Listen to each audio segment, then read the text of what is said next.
Hello, my friend. Welcome back to this wonderful space on the internet. I always wanted to try that. Try something new. Switch it up a little bit.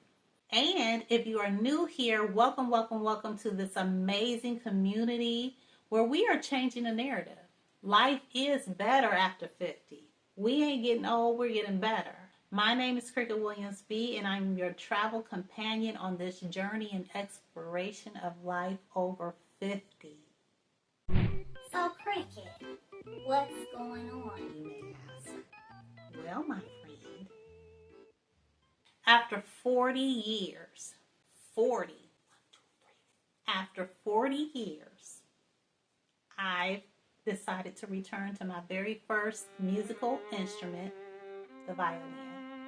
Well, I guess the recorder would have been the very first, but the violin is my very first serious instrument. Not that the recorder isn't a serious instrument.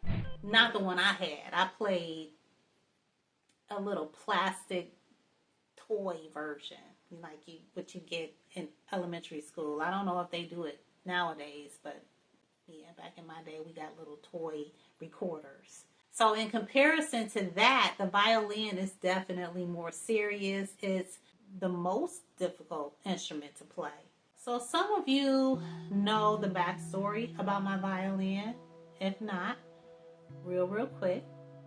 I started the violin when I was 8 years old, and I was taught to play by ear using the Suzuki method. My violin teacher, Bob Flanick, would select me every year to demonstrate the Suzuki method at all of the elementary schools in my neighborhood. Right before my 7th grade year, Mr. Flanick lost his life to a senseless act of violence, and I was devastated. It left me with this void for many, many years. It made practicing virtually impossible. I felt like I lost the only person who really believed in me and my musical abilities. I found myself just going through the motions, and so I finally made this decision to walk away from my violin at the end of my 11th grade year. And I just never pictured or imagined myself ever returning to the violin.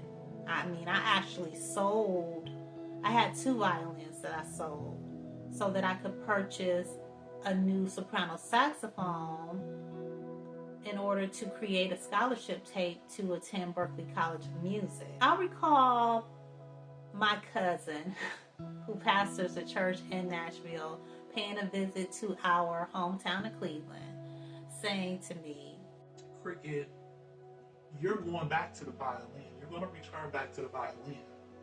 I said, Really? He said, Yeah, you're going back to the violin. You're not done with it. it was interesting because I had absolutely no desire to return to the violin. The thought just never ever crossed my mind. At that time, I was in my 30s and I had just gotten into singing, but I didn't shrug it off like it would never happen. I took what he said and neatly tucked it into my back pocket. I've learned a long time ago to never ever say never, except for like what I just did there. Fast forward into my 50s, I found myself over the last couple years having this intense desire to return to the violin, and at 55 years of age, it finally happened. I know what you're thinking. Like, Cricket, how can you fit another thing into your schedule? right. That's what I said. Like, all while I am still Spanishing, singing, and saxophoning.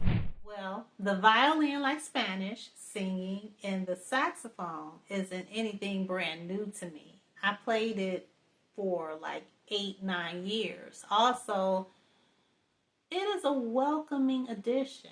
It just spices things up a bit for me, making me more enthusiastic about playing or practicing my saxophone, singing, and learning Spanish. So, I mean, I only practice like my acoustic violin for 30 minutes a day or more when I'm trying to fix a problem or getting a technique down. I can play my electric violin at any time throughout the day. Like I do that usually during my breaks to relieve stress and tension. It's really cool because I can play it unplugged or with my headsets without disturbing the piece.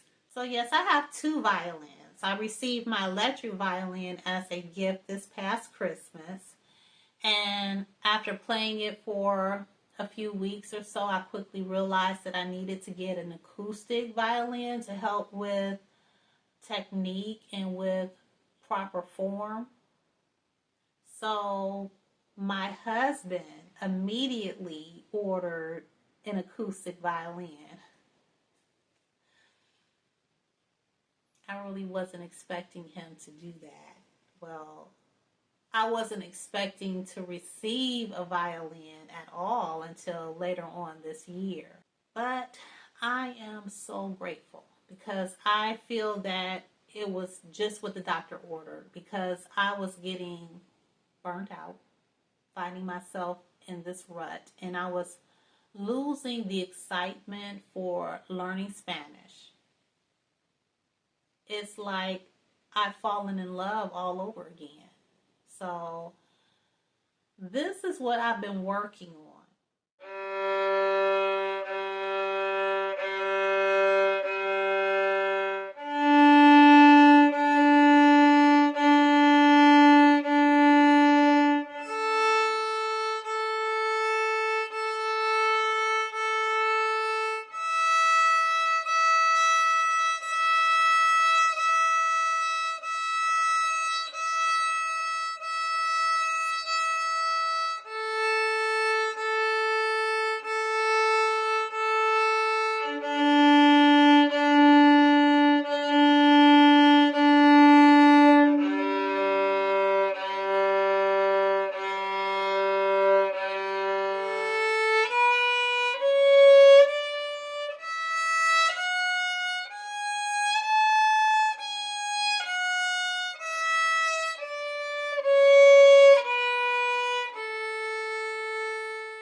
I am really enjoying this stage of my life. I'm thankful for the freedom to explore new things, cultivate my gifts and talents, and pursue dreams. to return to things that once brought me so much joy. And what makes it more exciting is that I get to have you along for the ride. Hopefully, this inspires you to know that you're not alone and that you are never too old to go after those things that set your heart or once set your heart on fire. Go for it. Go for it. Experience everything this life has to offer you. You never know where it will take you. You may not be able to change negative experiences from your past, but you can create new experiences today. You can take those bad experiences, let them strengthen you, and motivate you to start creating beautiful moments in your today that will provide you with beautiful memories in your future.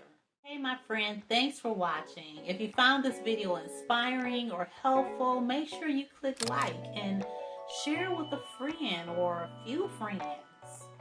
And if you want to follow along on my journey over 50, make sure you subscribe to my channel if you're not subscribed. I look forward to sharing with you on my next video. Love you much. Peace and God bless.